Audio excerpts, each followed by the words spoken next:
A Grande Mãe Seda não é só um chefe de Hollow Knight Silksong.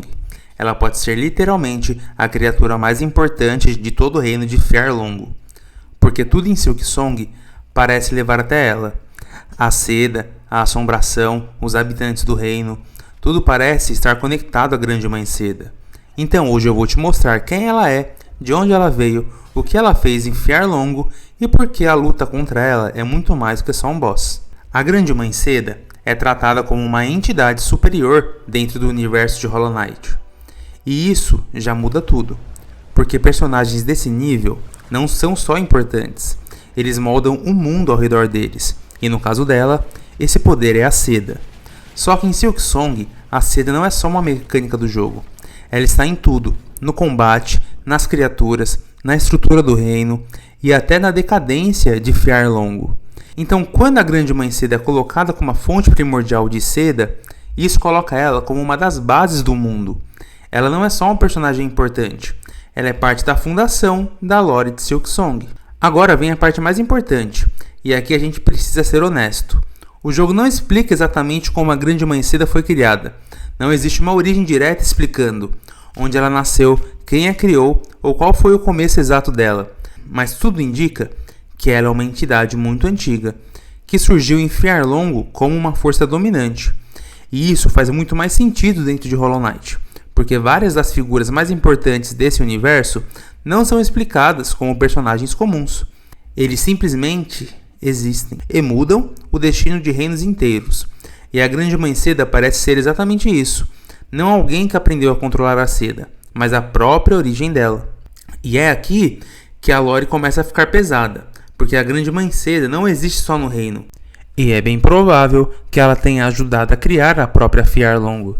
Tudo indica que ela se tornou a força dominante da região, e que sua influência foi tão grande que mudou a estrutura de vida do reino.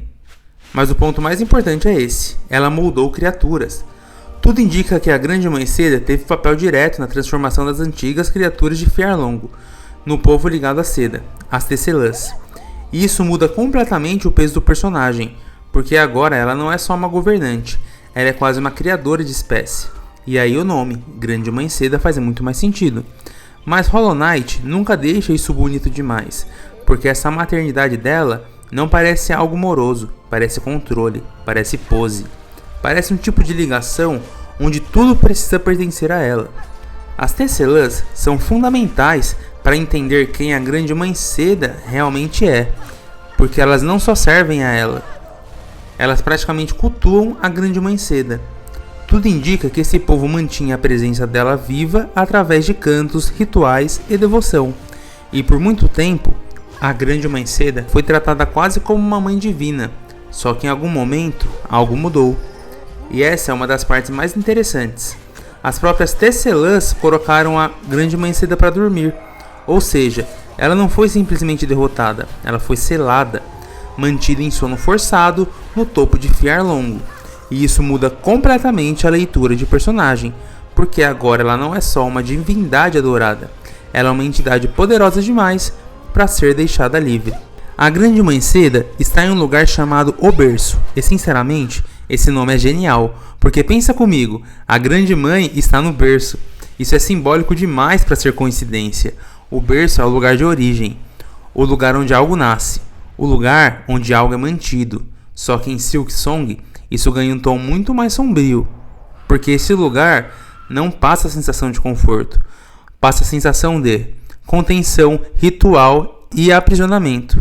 E o mais importante, ela está no ponto mais alto de Fjarlongo, ou seja, no topo do mapa, no topo da hierarquia e no topo da própria lore.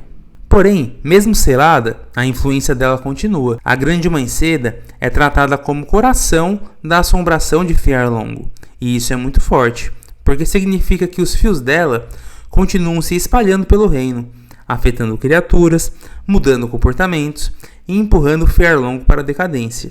Ou seja, ela não precisa estar acordada para dominar o mundo. E isso é assustador, porque mostra que o poder dela não é só físico, ele está entranhado no reino inteiro. E aí chegamos na luta, e isso aqui é muito importante. Essa não é só uma boss fight, é o confronto com a origem de tudo.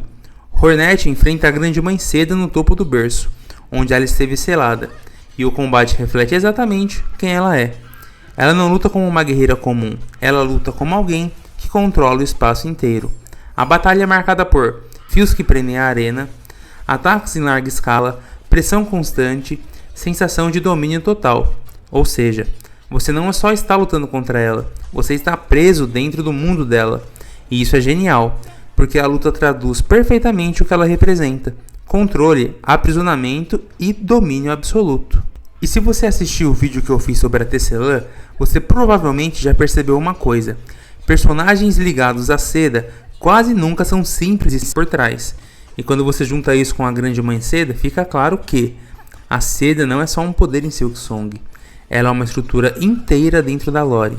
No fim das contas, a Grande Mãe Seda não é só uma chefe importante, ela pode ser a chave para entender Fjarlong inteiro, a origem da Seda, a origem da assombração e o maior símbolo de controle dentro desse mundo, Silksong. E a Tecelã é um ótimo exemplo disso. Ela parece só uma personagem poderosa, mas também carrega sinais de algo maior, porque derrotar a Grande Mãe Seda não parece só vencer uma luta, parece cortar o fio que prende o reino inteiro. Mas agora eu quero saber de você: a Grande Mãe Seda é só uma vilã ou a peça central da lore de Silksong? Se curtiu, já se inscreve no Ecossistema Nerd, porque aqui a gente destrincha Hollow Knight do jeito certo. Até a próxima!